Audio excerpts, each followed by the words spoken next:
everything in between, folks. This is Lonzo, the Godfather of West Coast hip hop. I say that line every time I open up one of my podcasts, whether it be Tuesdays or Thursdays. But today, we coming from the East Coast to the West Coast because I got a special something for you guys today. Now, last week, my man was scheduled to be on the show, but we had some communication problems. But today, we got it all worked out.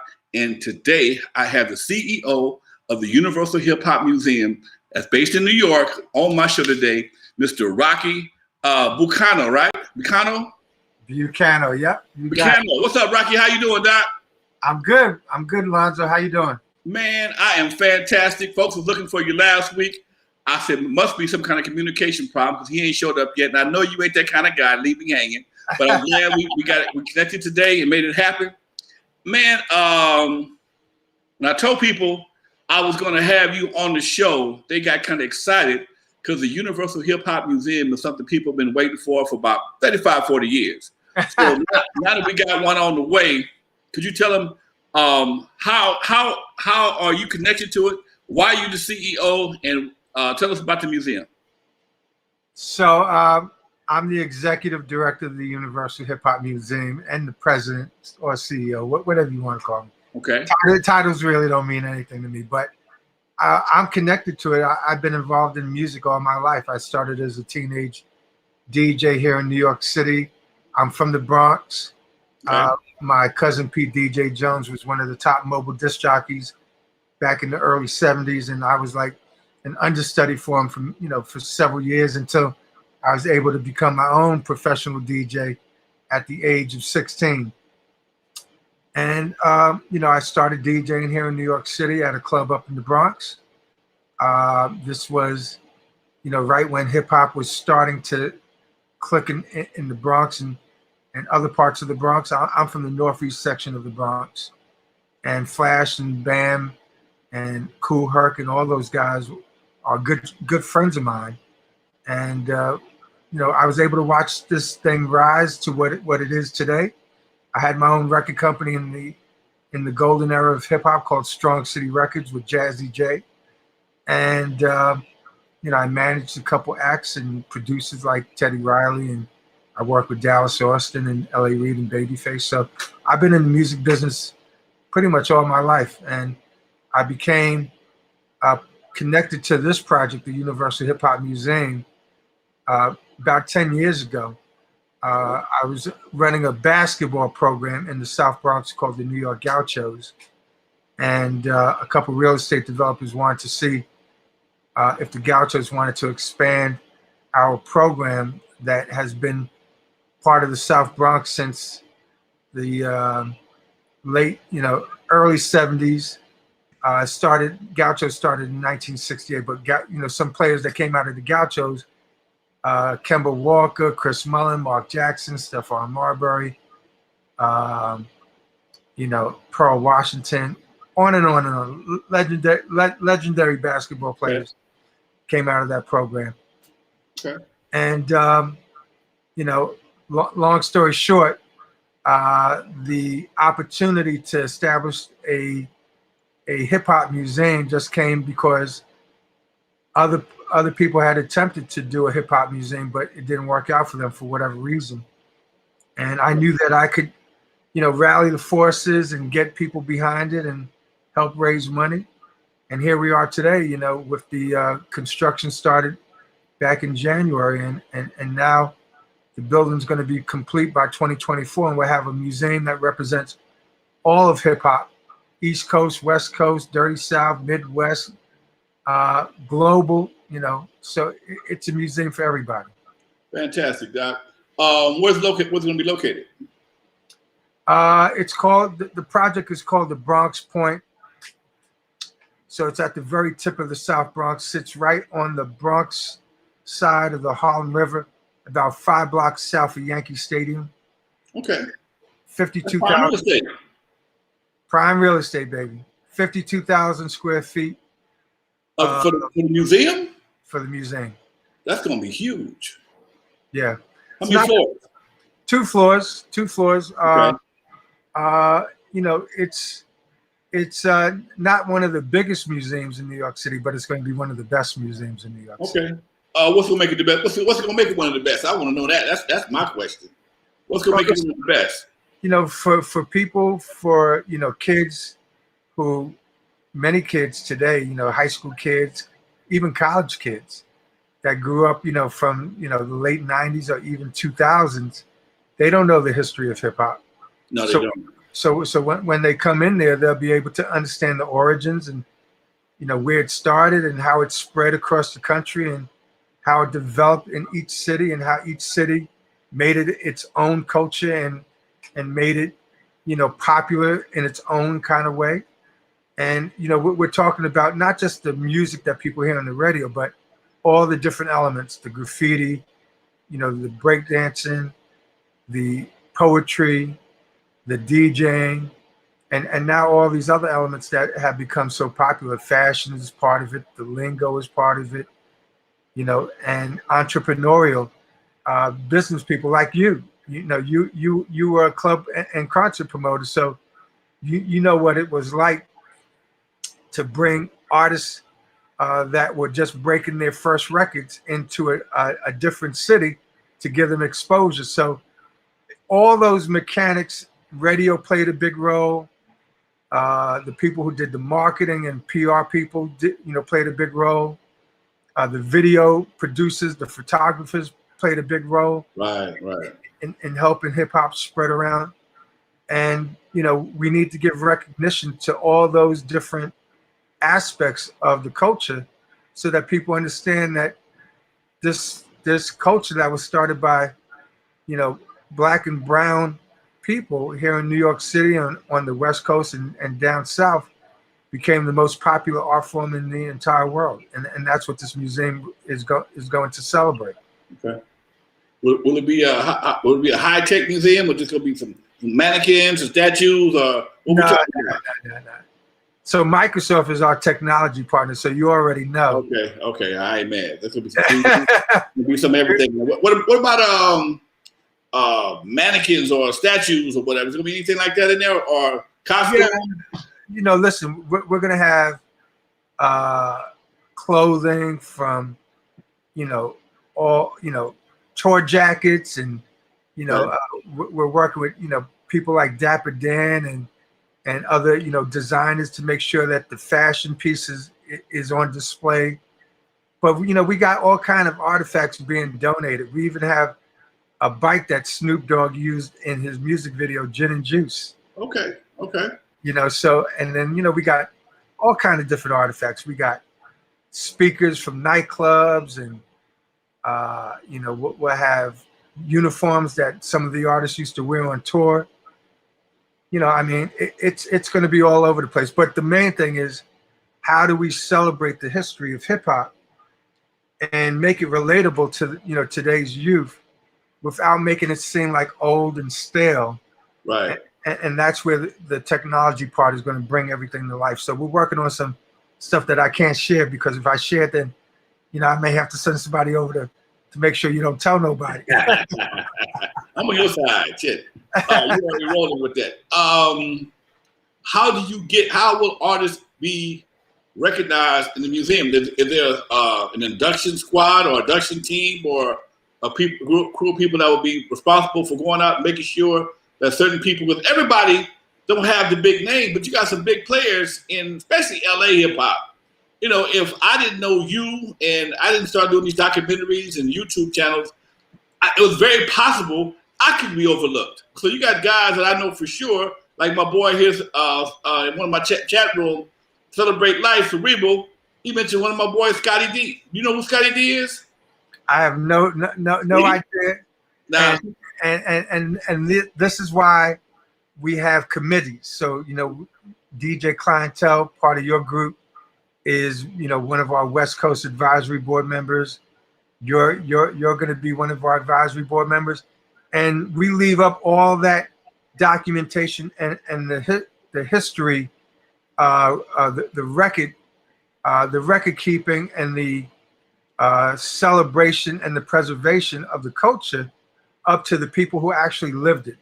I'm not going to try to tell the West Coast story because I didn't live in the West Coast. Right. You live in the West Right. Coast. I'm not trying to tell the story of down south hip hop. I would go to Jermaine Dupri and Dallas Austin and those cats who lived it. Exactly. I'm not trying to tell the history of Miami bass. I'll go to Luke Skywalker and get him to tell it. And I tell people all the time, this hip hop thing, man.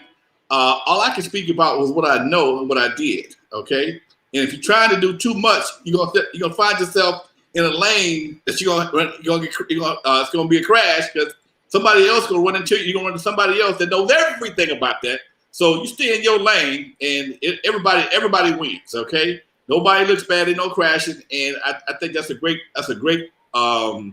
philosophy to have.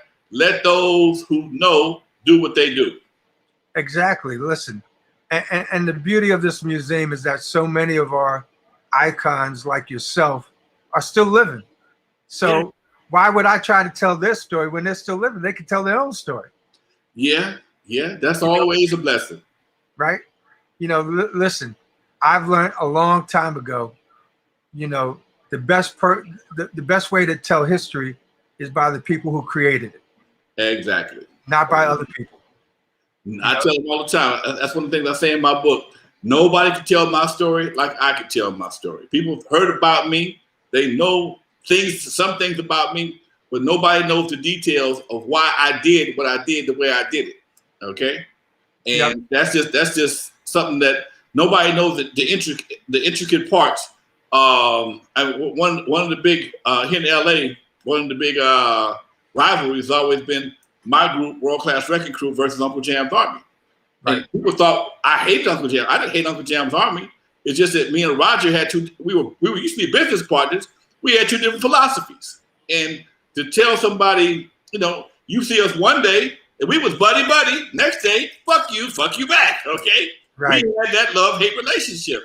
But we never had a fight. We never shot at each other. We never did no dumb stuff. But we argued all the time. Okay. And that's just how we did it. But we had our little professional beef. But for the most part, that's what made the West Coast work. Me and him. So when I sit back and I think about, I've had people try to argue with me about stories that they heard. Dude, how in the hell are you going to argue with me about a story about me that you heard from a third party? Come on, man, that doesn't even sound right. So yes, I appreciate the opportunity to tell what I know about the West Coast hip hop, and I would definitely do all I can to bring all those who are deserving to the forefront. Hey, listen, our job as a museum is to make sure that the history of hip hop, whether it's East Coast, West Coast, Midwest, Russia, China, wherever it is, wherever it happened, that it's told accurately. And, we use historians and curators to make sure that we tell it accurately, because the worst thing you can do as a museum is to create stories that are not factual. So, it's important for us to open up the museum's storytelling process to people like yourself and others that can share their stories so that it's documented that this came from the primary source, not a secondary source, a primary source. Right. And that's where our job as a museum is to make sure that process happens. Now we reconnected a couple of weeks ago at the W Hotel in Hollywood, and that was an event that the museum sponsored, right? Correct. Tell my audience about that event. So it was a celebration. We just did two great Black Music Month panels that was produced by one of our advisory board members, Tina Marie Tyler. And she had an outstanding group of panelists, and DJ Clientele was, the supporting DJ for both of those panels, and we thanked him. But mainly, we had created these awards during the groundbreaking ceremony to recognize Curtis Blow and the World Class Wrecking Crew. And because of the pandemic, you guys wasn't here in New York, so I knew I was coming to Los Angeles.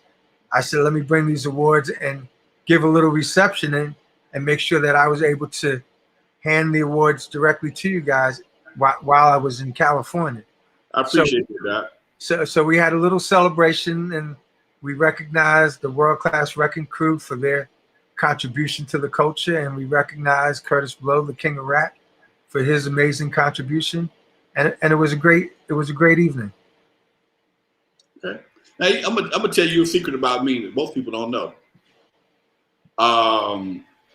People, I noticed. I met LL Cool J. Well, I saw LL Cool J a few years back at World on Wheels, right before he launched his radio station. And I didn't know LL knew much about me.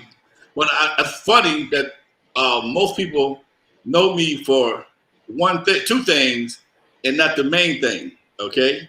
And here's the crazy part about Lonzo's career that most people are not aware of. They know me for being a club promoter and being in the World Class Wrecking Crew. Okay. But I was one of the original DJs on West Coast hip hop, well, West Coast period, before it was even hip hop. Okay. That's my favorite thing. That's my forte over performing as wrecking crew and writing songs is a DJ. Okay, now most cats don't know that for the simple reason why, if you never came to one of my clubs, you probably never heard me spin. Now I did a lot of events in my time.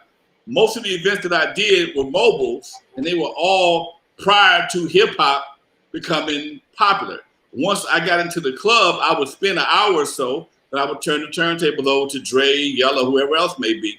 And it's funny. I mean, I spin right now. I've been spinning. I never stopped. Only during the pandemic. But nobody has ever recognized me as being a DJ. That's what I do. I just bought a brand new system last week to start playing this club. I'm playing Saturday night, and I know it's not your fault. But again, that's part of my story that most people don't recognize is that everything I've acquired was from a DJ's perspective. I was the first DJ. I was probably the only DJ for a long time that not only did I DJ a club, I owned the club. I was a proprietor with a residency in his own club. Now that's some historical shit. I didn't realize. Somebody told me about it. Well, listen. Go ahead. So we have a connection. We both started as DJs, and I also was a club and concert promoter.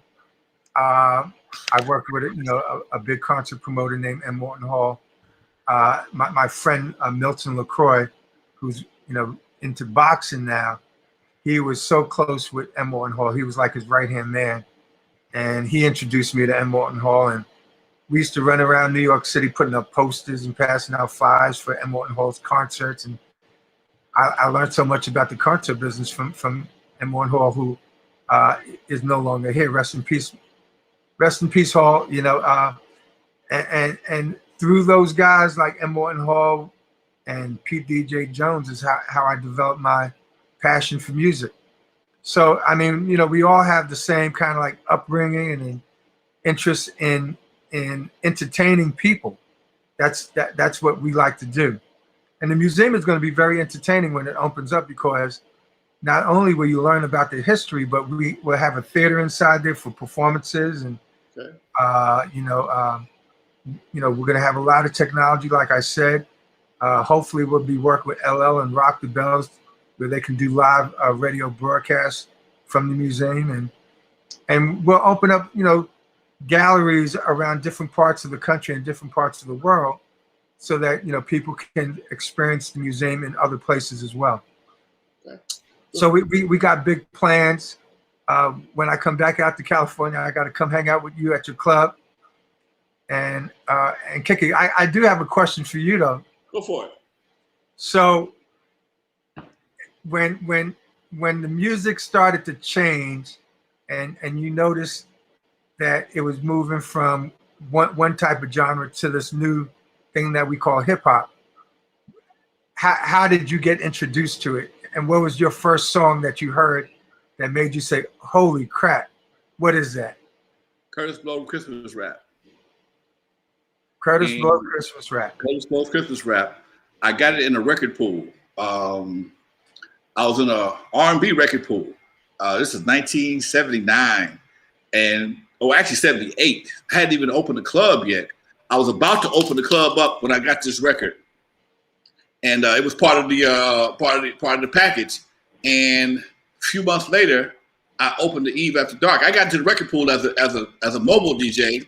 Got the record because it came out in like 78, right? 78? 79. Okay. And when it came out, it hit so hard. I was like, damn, it was pretty dope. Then Sugar Hill Game came out in 79.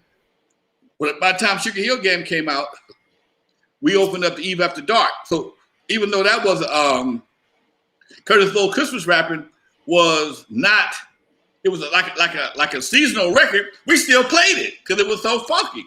Then we got Super Rhymes, Super Rhymes. We got Super Rhymes, and man, it for us at Eve After Dark, it was really crazy, man, because we playing 3 or 4 different genres of music at the same time.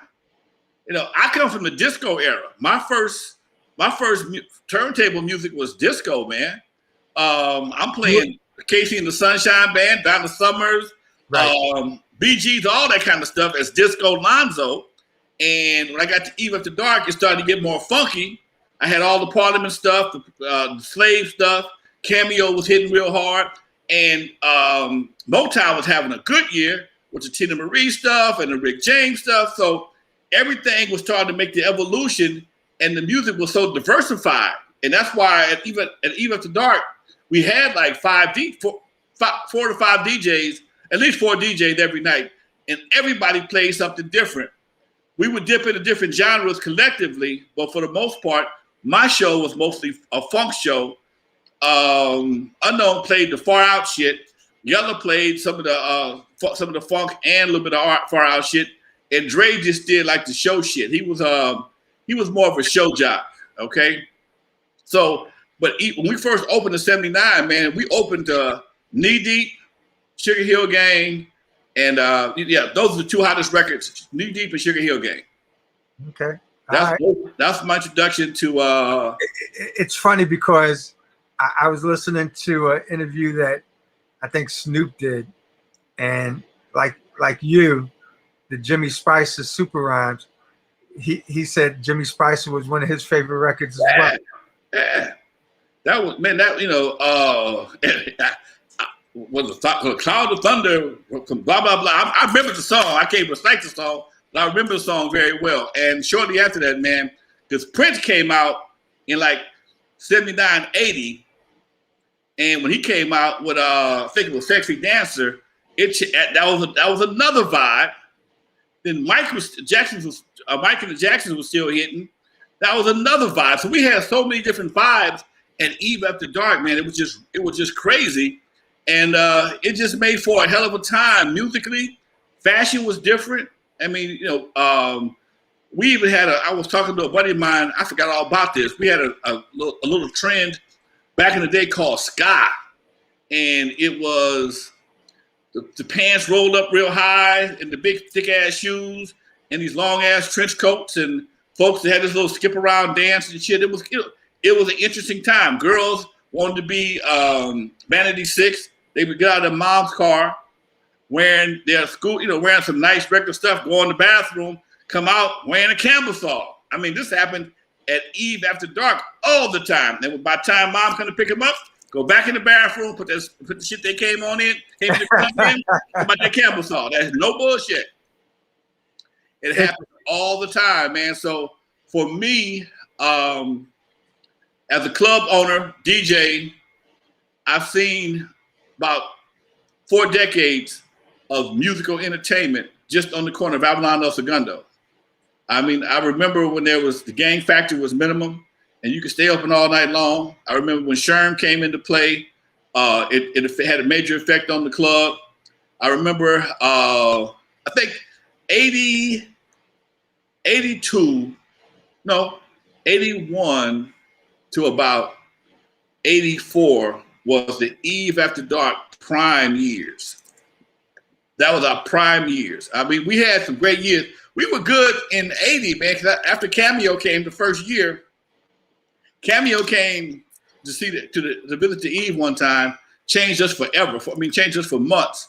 So I'm gonna say from 80, so that was in 79, 80 to about 84, 83 was like our prime stretch, dude.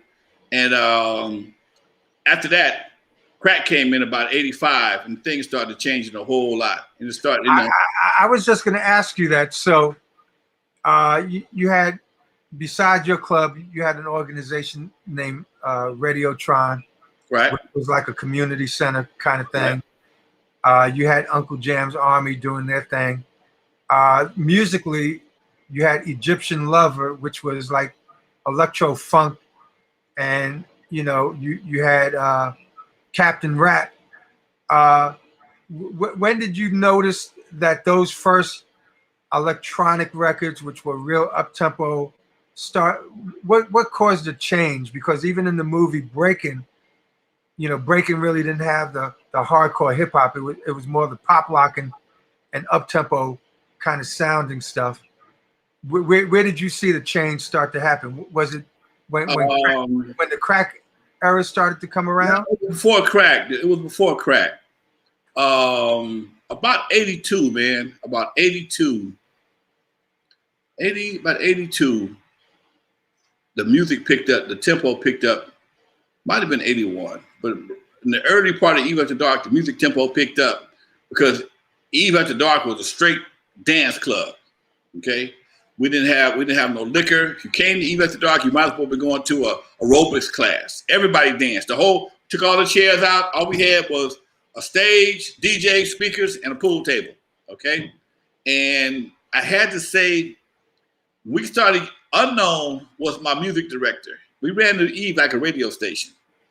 I was radio trained. I went to broadcast school, so Unknown was like my music director. I was the program director, so I kind of controlled the jocks. And he started bringing in stuff from New York. There was this record store in Hollywood on Melrose that had all this music, man, that was from New York and Philadelphia, and it was almost like house music, and it was up-tempo stuff. And when he brought that to the club, I think he made it came in with Kraftwerk and some other stuff, man. And that shit right there was like, oh my God. And that's where Egypt got a lot of his energy, his tempos from Kraftwerk and Africa Bambaataa. When they dropped Soul Sonic Force and Pat Jam and stuff like that, man, those were great pop locking songs. Right. And the crowd loved them too. And that's how we kind of adapted that sound. By us all being DJs, we realized that to be a good DJ, you had to make people dance. And that's why a lot of the Wrecking Crew songs were all about dancing. And we had two speeds Eve After Dark. Either you was high energy or slow dancing. Wasn't no middle. Either you was trying to sweat your ass off or trying to get laid. So Wrecking Crew, we were like a dance and romance type of group. Because we would play some high energy Parliament Funkadelic and break it down with Rolls Royce, Ooh Boy, okay? Right. I mean, to give people a chance to catch their breath, because you couldn't we partied all night, so you had to give them a chance, give them a time out. And right. That's what we did. We had two speeds, high and low. I get you. So, the Don Campbell and, rest in peace, Don Campbell. Pop locking is still so popular in Southern California. Yeah. I mean, that's like part of, West Coast culture. It doesn't seem like pop locking has ever left. What do you think of that? It was really funny for me, being of the age of the Don Campbells, okay? I remember these guys being in my high school. Some of the guys danced with Don Campbell on Soul Train, okay? Some of the lockers went to Centennial, some went to Lock or whatever, or the knockoffs, okay? And I remember seeing guys first time, and I told them, called pop locking. No, man, I know what you're talking about. We do something a little bit different. And I saw what they were doing, art form.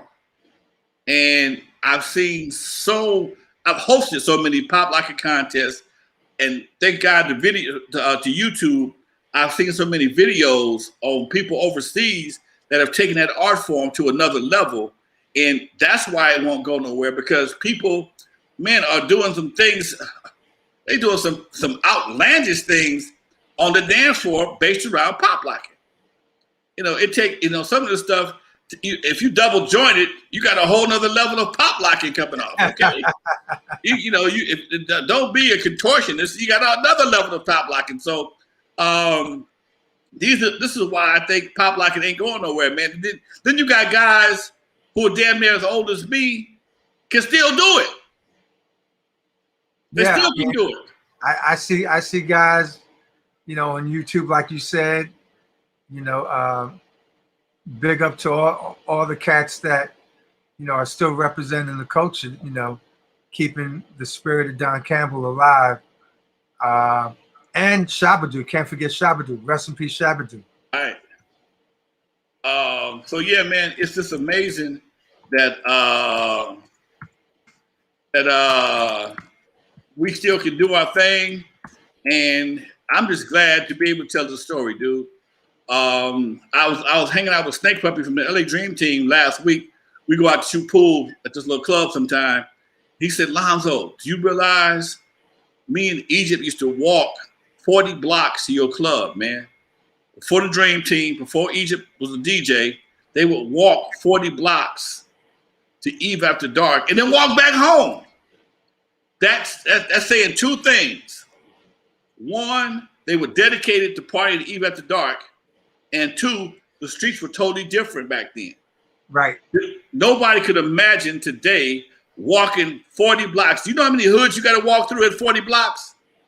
Yeah. Maybe 40, okay? You got to change colors many times. You got to change colors and shoes and hats. And you got to bring a bag with you just to walk down the street. So when he told me that, I said, man, you told me that before, but I didn't realize until I put that in today's perspective to try to understand how many, how dedicated you were. Snake Puppy lived in Watts.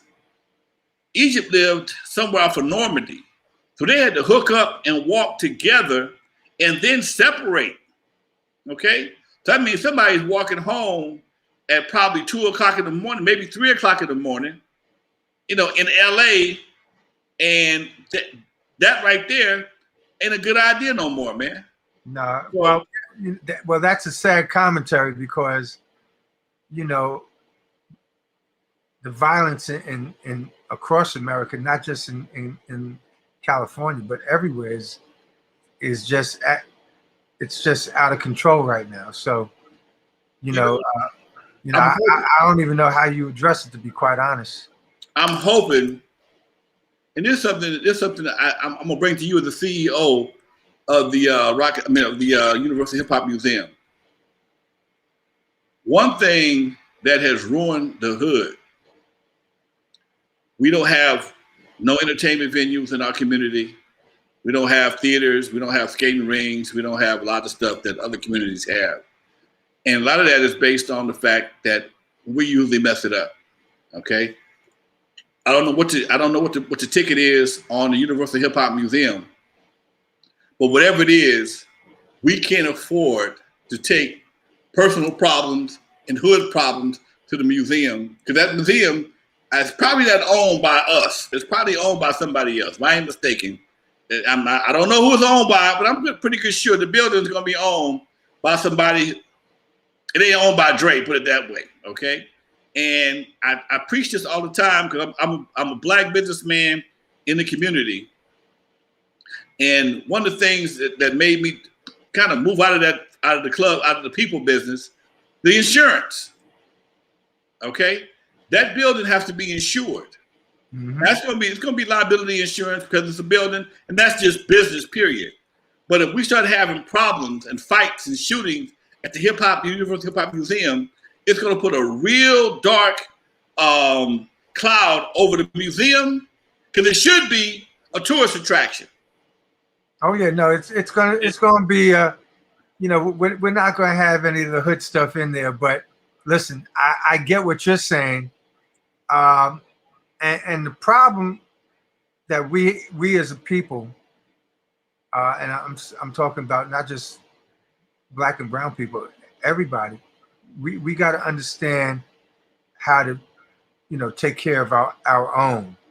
Right. Um, I mean, it was tragic what happened to Nipsey, because here's a guy that was trying to get out of the gang culture and uplift his community, and then gets assassinated for people just because of jealousy. Right. And to me, that's just insane. I mean, here's a guy that was creating all these businesses and trying to do things to empower people, and then he gets his life taken away from him. So we have to understand that in order for us to have children that will have prosperity, and even our own sisters and brothers, we got to create opportunities, but we can't create opportunities if the guy standing right next to you wants to take away your opportunity because he doesn't like that you're getting ahead of him. We got to be able to reach back and pull people up and elevate each other. If we can elevate each other, then there will be no animosity, there will be no jealousy, there will be no hatred, because we're all trying to help each other get to the finish line. Exactly. But we have so many people that get mad because this guy's doing a little bit better than him, or this girl's doing a little bit better than her, and things that are out of your control you can't worry about. Can't worry about it. I just want to make that. I just want to say that to my audience. Hopefully they'll spread the word. Man, we gotta keep venues like Universal Hip Hop Museum a no-fly zone. Okay, it's no bullshit zone. We got to uplift these. We got to uplift. This is ours. We have to uplift this, man. Our community is ours. We have to uplift our community so that so the community can grow and stop being gentrified. I'm going to start preaching. I'm going to start preaching. I'm going to start preaching, because they know me. I get on the soapbox in a minute. So, but yeah, I'm looking forward to completion. I damn sure want to be there when the grand open. I don't care if it's snowing or not. Is it going to be snowing in New York when it opens up? I don't know, but we're shooting for 2024. It'll probably be snowing, but we'll make sure that it won't snow on you, Lonzo, when you come. I'm coming. That'll work, Doc. Anything else you want to add to the conversation, my man? Yeah, we're here in New York. New York is one of the few cities that have reached 70% full vaccination. Okay. And Mayor de Blasio is going to celebrate New York's return from COVID. So he's having a big homecoming week celebration, which is August 16th through August 21st. It's going to be a big concert in Central Park that will be broadcast on CNN. Okay. That'll be on Saturday, August 21st, with Earth, Wind, and Fire, Santana, Journey, Jennifer Hudson, Nas. The museum will have a little segment in there, but the museum has been chosen to curate music and art shows in all of the 5 boroughs. So, the Bronx will have its own show, Queens will have its own show, Brooklyn will have its own show, Staten Island. And we got some of the biggest names in hip hop performing that week. KRS-One, The Lox, Ghostface, and some of the members of Wu-Tang, Big Daddy Kane, Ja Rule, and Ashanti, all performing that week. So it's going to be a real celebration of hip hop history here in New York City, and it'll be streaming live. So check that out. Go to the museum's website, uhhm.org, and just stay in contact with us, and you'll get all the latest information about everything that we're doing here. That'll work, Doc. Rocky, thank you. We hooked it up, folks. I told you it wasn't nothing personal, just a matter of miscommunication. Rocky, thank you for taking out the time to kick it with me and my audience here on the show. Where can they find you at, Rocky? You can find me on Instagram, on Twitter, Rocky Bocano. You can find the museum on Instagram, UHH Museum, Facebook, UHH Museum, and Twitter, the same handle. All right. All right. Many ways to connect to us. All right, Rocky. Much love to you, folks. Much love to you for taking your time out and hanging out with us today, folks. This is Lonzo, the godfather of West Coast hip hop, and my man Rocky, the CEO of the Universal Hip Hop Museum. Thank y'all for watching. We out of here, y'all. Like I say every week, from the West Coast to the East Coast and everything in between, folks. You're live with Lonzo, the godfather of West Coast hip hop. Rocky, we out, Doc. Peace. Peace.